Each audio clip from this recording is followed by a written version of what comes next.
So mga tol, habang nalalapit na ang araw ng laban ng dalawang Unified World Champion sa Super Bantamweight Division na si Pilipino Marlon Tapales versus Japanese The Monster na Oya Inoue, nagiging excited na nga po ang buong mundo sa mangyayari sa laban na yan, lalo pat panay promote ng higanting promotion na Top Rank sa laban sa pagitan ng dalawa. Kaya mas lalong inaabangan po yan. 4 na tulog na nga lang po, masasaksihan na natin kung sino ang magiging undisputed sa Super Bantamweight Division.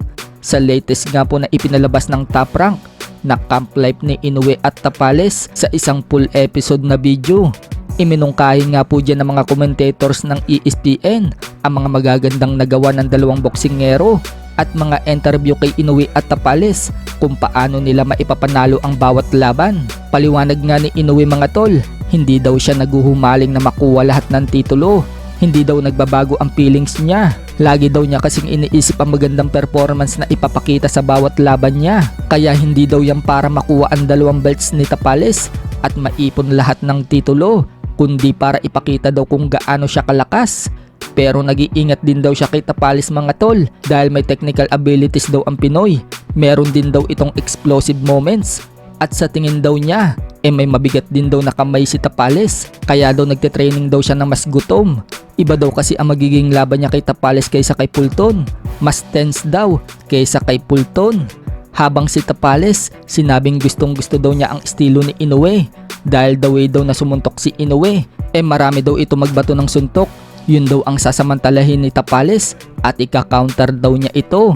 Alam na daw niya ang susi para manalo. Ika nga ni Tapales, gusto daw niyang talunin si Inoue ng 12 rounds at gustong i-enjoy ang malalakas na suntok ni Inoue at damhin ang sinasabi nilang monster. Pero pag may pagkakataon daw na pabagsakin niya si Inoue, ina-knockout daw talaga niya ito. Sinabi naman po ni Legend Timothy Bradley na ngayong commentator na ng ESPN na sorpresa daw siya na easy lang daw dinispatcha ni Inoue ang magaling na si Fulton. Dinumina ang 2-time world champion na matibay at may skill set na kaya makipag-compete kay Inoue. Ipinakita daw na Inoue na mas mataas ang level niya kaysa kay Fulton. Banggit naman ng isang commentator mga tol, perfect predator daw itong si Inoue. Kakaiba daw ang kalibre, extraordinary nga daw ang galawan ng Hapon. Unique din daw ang mga kombinasyon nito na may malakas na suntok na binigay ng Diyos. Halos lahat nga daw na kay Inoue na. Hindi lang daw kasi power ang nadadala ni Inoue sa pag-akyat nito ng dibisyon, pati na din daw ang dynamic explosive quality. Kaya nagiging bully daw ito sa dibisyon. Tawag nga po sa kanya ng commentator ng ESPN, isang apex predator daw itong si Inoue. Bukod dyan, masasatisfied ka daw talaga sa performance ni Inoue sa bawat laban nito. Samantala, binigyan nga din po ng credit ng mga commentator ang kakayanan ng kababayan natin na si Tapales. May lakas daw ito na dapat din respetohin. Veterano daw si Tapales, proven na daw yan, lalo na daw noong ma-upset nito si Akhmad Aliyev. Wala din daw takot si Tapales, kaya yun daw ang sa tingin nila na magbibigay na magandang labang kay Inoue. Magbabago daw ang buhay ni Tapales kapag tinalo nito si Inoue.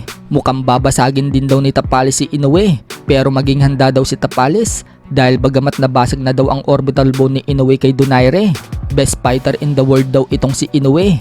Marami din daw weapon na baon-baon itong Hapon at napatunayan na sa lahat ng laban niya.